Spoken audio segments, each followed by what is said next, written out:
Hello everyone, welcome to my channel, or welcome back to my channel. We are going to be getting into chapter 10 of Harry Potter and the Sorcerer's Stone.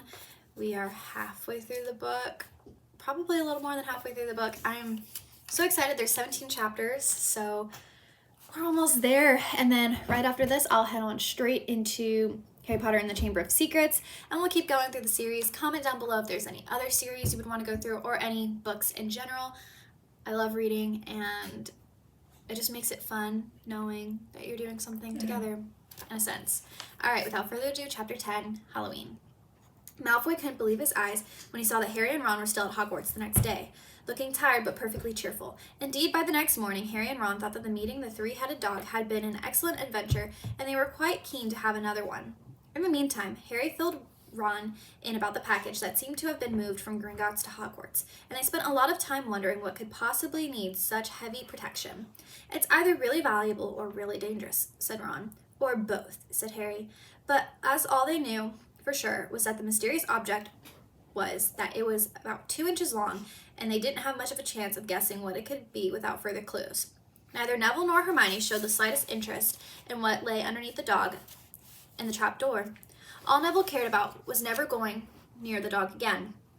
Hermione was now refusing to speak to Harry and Ron, but she was such a bossy know-it-all that all they saw this as an added bonus.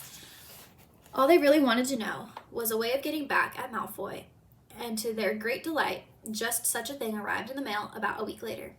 As the owls flooded into the Great Hall as usual, everyone's attention was caught at once by a long, thin package carried by 6 large screech owls. Harry was just as interested as everyone else to see what was in this large parcel, and was amazed when the owls soared down and dropped it right in front of him, knocking his bacon to the floor. They had hardly fluttered out of the way when another owl dropped a letter on top of the parcel. Harry ripped open the letter first, which was lucky because it said, "Do not open the parcel at the table. It contains your new Nimbus 2000, but I don't want everybody to know you've got a broomstick, or they'll all want one. Oliver Wood will meet you tonight on the Quidditch field at 7 o'clock for your first training session. Professor McGonagall." Harry had difficulty hiding his glee as he handed the note to Ron to read. "A Nimbus 2000? Ron moaned enviously. "I've never even touched one." They left the hall quickly, wanting to unwrap the broomstick in private before their first class, but halfway across the entrance hall they found the way upstairs barred by Crabbe and Goyle. Malfoy seized the package from Harry and felt it. "That's a broomstick," he said, throwing it back to Harry with a mixture of jealousy and spite on his face. "You'll be in for it this time, Potter. First years aren't allowed them." Ron couldn't resist. "It's not any old broomstick," he said. "It's a Nimbus 2000. What did you say you've got at home, Malfoy? A Comet 260? Ron grinned at Harry. "Comets look flashy, but they're not in the same league as the Nimbus." "What would you know about it, Weasley? You couldn't afford half the handle." Malfoy snapped back. "I suppose you and your brothers have to save up twig by twig." Before Ron could answer, Professor Flitwick appeared at Malfoy's elbow. "Not arguing, I hope, boys," he squeaked. "Potter's been sent a broomstick, Professor," said Malfoy quickly. Yes, that's right," said Professor Flitwick, beaming at Harry. "Professor McGonagall told me all about the special circumstances, Potter. And what model is it?" "A Nimbus 2000, sir," said Harry, fighting not to laugh at the look of horror on Malfoy's face. And it's really thanks to Malfoy here that I got it," he added. Harry and Ron headed upstairs, smothering their laughter at Malfoy's obvious rage and confusion. "Well, it's true," Harry chortled as they reached the top of the marble staircase. "If he hadn't stolen Neville's Remember-All, I wouldn't have been on the team." "So I suppose you think that's a reward for breaking the rules," came an angry voice from just behind them. Hermione was stomping up the stairs, looking disapprovingly at the package in Harry's hand. "I thought you weren't speaking to us," said Harry. "Yes, don't stop now," said Ron. "It's doing us so much good." Hermione marched away with her nose in the air. Harry had lots of trouble keeping his mind on his lessons that day. It kept wandering up to the dormitory where his new broomstick was lying under his bed, or straying off to the Quidditch field where he'd be learning to fly that night. He bolted his dinner that evening without noticing what he was eating, and then rushed upstairs with Ron to unwrap the Nimbus 2000 at last. "Wow," Ron sighed as the broomstick rolled onto Harry's bedspread. Even Harry, who knew nothing about the different brooms, thought it looked wonderful. Sleek and shiny with a mahogany handle, it had a long tail of neat, straight twigs, and Nimbus 2000 written in gold near the top. As 7 o'clock drew near, Harry left the castle and set off in the dusk toward the Quidditch field. He'd never been inside the stadium before. Hundreds of seats were raised in stands around the field so that the spectators were high enough to see what was going on. At either end of the field were 3 golden poles with hoops on the end.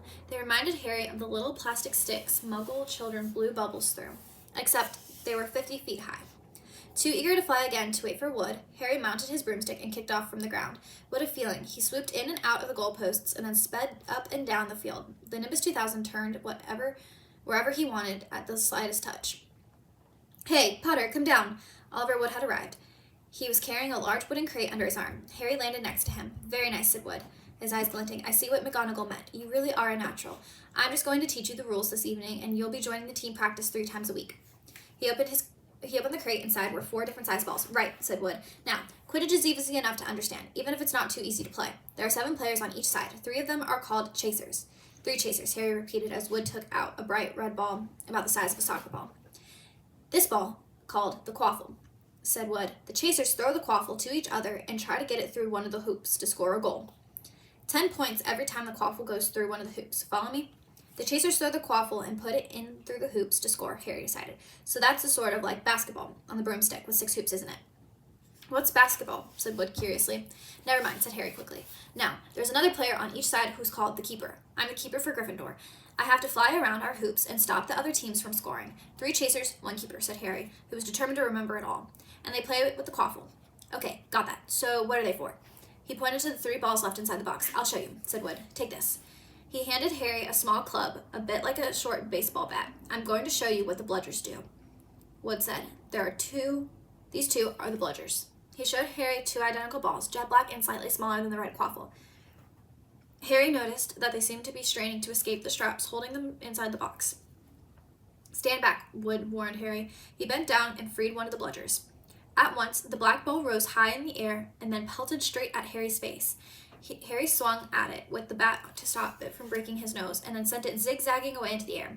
It zoomed around their heads and then shot at Wood, who dived on top of it and managed to pin it to the ground. See, Wood panted, forcing the struggling bludger back into the crate and strapping it down safely. The bludgers rocket around, trying to knock players off their brooms. That's why you have 2 beaters on each team. The Weasley twins are ours. It's their job to protect their side from the bludgers and try to knock them toward the other team. So, think you got that all? The chasers try and score the quaffle. The keeper guards the goalposts. The beaters keep the bludgers away from their team. Harry reeled off. Very good, said Wood. What have the bludgers ever killed anyone? Harry asked, hoping he sounded offhand.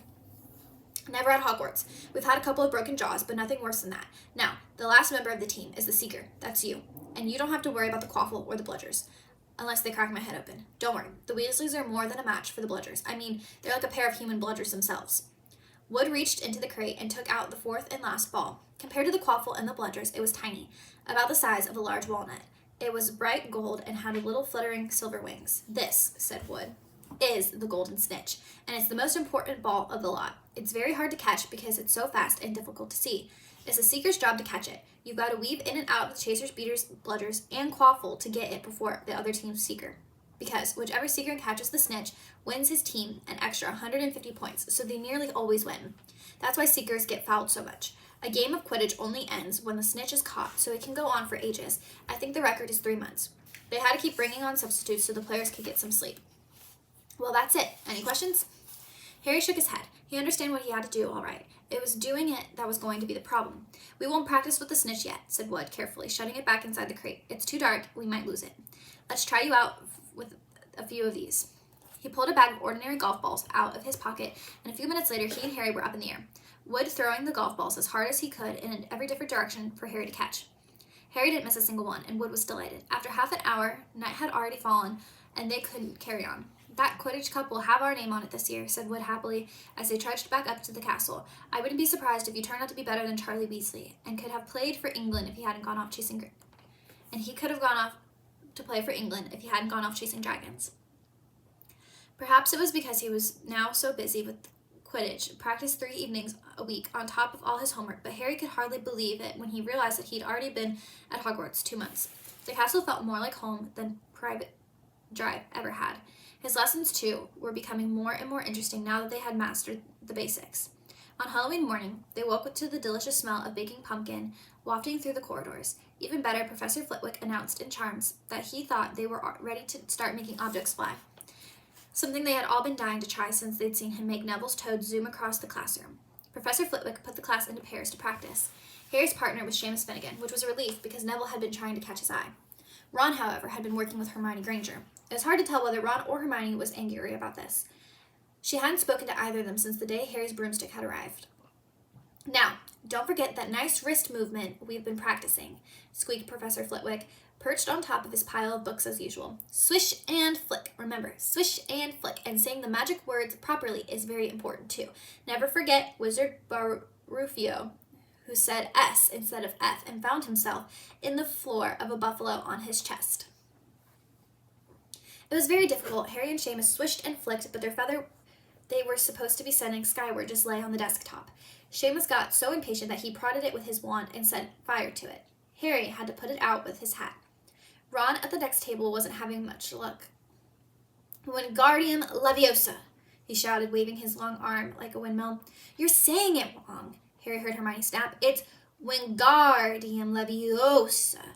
Make the gar nice and long." "You do it then if you're so clever," Ron snarled. Hermione rolled up her sleeves of her gown, flicked her wand, and said, "Wingardium Leviosa."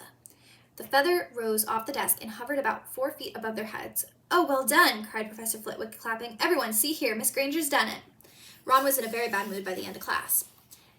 "It's no wonder no one can stand her," he said to Harry as they pushed their way into the crowded corridor. "She's a nightmare, honestly." Someone knocked into Harry as they hurried past him. It was Hermione. Harry caught a glimpse of her face, and was startled to see that she was in tears. "I think she heard you." "So?" said Ron, but he looked a bit uncomfortable. "She must have noticed she's got no friends." Hermione didn't turn up for the next class and wasn't seen all afternoon. On their way down to the Great Hall for the Halloween feast, Harry and Ron overheard Parvati Patil telling her friend Lavender that Hermione was crying in the girls' bathroom and wanted to be left alone. Ron looked still more awkward at this, but a moment later they had entered the Great Hall, where the Halloween decorations put Hermione out of their minds. 1,000 live bats fluttered from the walls and the ceiling, while 1,000 more were swooping over the tables in low black clouds, making the candles and the pumpkins stutter. The feast appeared suddenly on the golden plates as it had at the start of the banquet. Harry was just helping himself to a baked potato when Professor Quirrell came sprinting into the hall, his turban askew and terror on his face. Everyone stared as he reached for Professor Dumbledore's chair, slumped against the table, and gasped, "Troll! In the dungeons! Thought you ought to know!" Then he sank to the floor in dead faint. There was an uproar. It took several purple firecrackers exploding from the end of Dumbledore's wand to bring silence. "Prefects," he rumbled, "lead your houses back to the dormitory immediately." Percy was in his element. "Follow me. Stick together, first years. No need to fear a troll. If you know, follow my orders. Stay close behind me. Make way. First years coming through. Excuse me, I'm a prefect." "How could a troll get in?" Harry asked as they climbed the stairs. "Don't ask me. They're supposed to be really stupid," said Ron. "Maybe Peeves let him in as a Halloween joke." They passed different groups of people, hurrying in different directions. As they jostled their way through the crowd of confused Hufflepuffs, Harry suddenly grabbed Ron's arm. "I've just thought. Hermione, what about her?" "She doesn't know about the troll." Ron bit his lip. "Oh, all right," he snapped, "but Percy better not see us." Ducking down, they joined the Hufflepuffs going the other way, slipped down a deserted side corridor, and hurried off toward the girls' bathroom. They had just turned the corner when they heard quick footsteps behind them. "Percy!" hissed Ron, pulling Harry behind a large stone griffin. Peering around it, however, they saw not Percy, but Snape. He crossed the corridor and disappeared from view. "What's he doing?" Harry whispered. "Why isn't he down in the dungeons with the rest of the teachers?" "Search me." Quietly as possible, they crept along the next corridor after Snape's fading footsteps. "He's headed for the 3rd floor," Harry said, but Ron held up a hand. "Can you smell something?" Harry sniffed, and a foul stench reached his nostrils, a mixture of old socks and the kind of public toilet no one seems to clean. And then they heard it, a low grunting, and the shuffling footfalls of a gigantic feet. Ron pointed at the end of the passage to the left. Something huge was moving toward them. They shrank into the shadows and watched as it emerged into a patch of moonlight. It was a horrible sight. 12 feet tall, its skin was dull granite gray, its great lumpy body like a boulder, with its small bald head perched on top like a coconut. It had short legs, thick as tree trunks, with flat, horny feet. The smell coming from it was incredible. It was holding a huge wooden club, which dragged along the floor because its arms were too long. The troll stopped next to the doorway and peered inside. It waggled its long ears, making up its tiny mind, that then slouched slowly into the room. "The key's in the lock," Harry muttered. "We could lock it in." "Good idea," said Ron nervously. They edged toward the open door, mouths dry, praying the troll wasn't about to come out of it. With one great leap, Harry managed to grab the key and slam the door and lock it. "Yes!" Flushed with their victory, they started to run back up the passage, but as they reached the corner, they heard something that made their hearts stop. A high, petrified scream. It was coming from the chamber they just chained up. "Oh no," said Ron, pale as the Bloody Baron. "It's the girls' bathroom," Harry gasped. "Hermione," they said together. It was the last thing they wanted to do, but what choice did they have? Wheeling around, they sprinted back to the door and turned the key. Fumbling in their panic, Harry pulled the door open and they ran inside. Hermione Granger was shrinking against the wall opposite, looking as if she was about to faint. The troll was advancing on her, knocking the sinks off the walls as it went. "Confuse it," Harry said desperately to Ron, and seizing a tap, he threw it as hard as he could against the wall. The troll stopped a few feet from Hermione and lumbered around, blinking stupidly to see what had made the noise.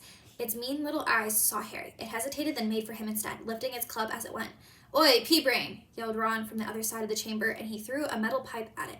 The troll didn't even seem to notice the pipe hitting his shoulder, but it heard the yell and paused again, turning its ugly snout toward Ron instead, giving Harry some time to run around it. "Come on, run, run!" Harry yelled at Hermione, trying to pull her toward the door, but she couldn't move. She was still flat against the wall, her mouth open with terror. The shouting and the echoes seemed to be driving the troll berserk. It roared again and started toward Ron, who was nearest and had no way to escape. Harry then did something that was both very brave and very stupid. He took a great running jump and managed to fasten his arms around the troll's neck from behind. The troll couldn't feel Harry hanging there, but even a troll would notice if you stick a long bit of wood up its nose. And Harry's wand had still been in his hand when he jumped.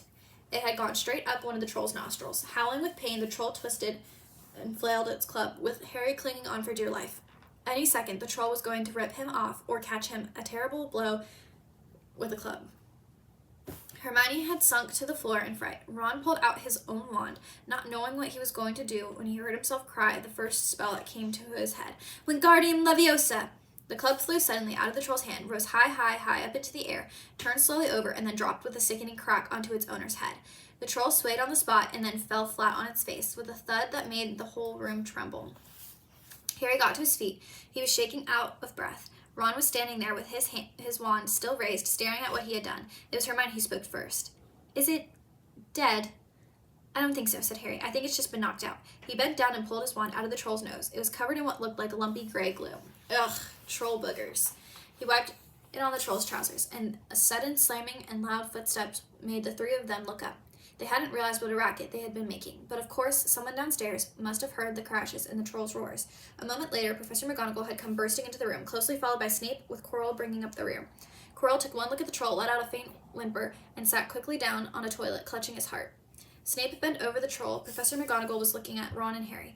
Harry had never seen her look so angry. Her lips were white. Hopes of winning 50 points for Gryffindor faded quickly from Harry's mind. "What on earth were you thinking of?" said Professor McGonagall with cold fury in her voice.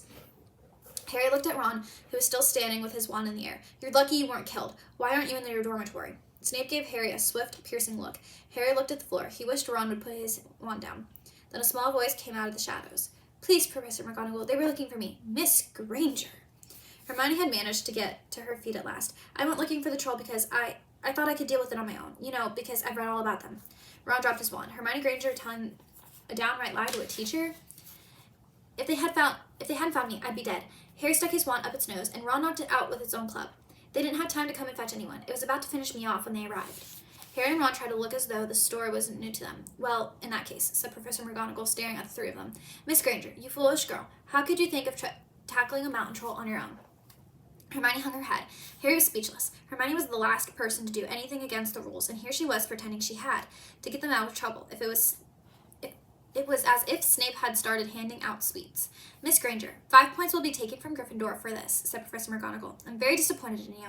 If you're not hurt at all, you'd better get off to the Gryffindor Tower. Students are finishing the feast in their houses." Hermione left.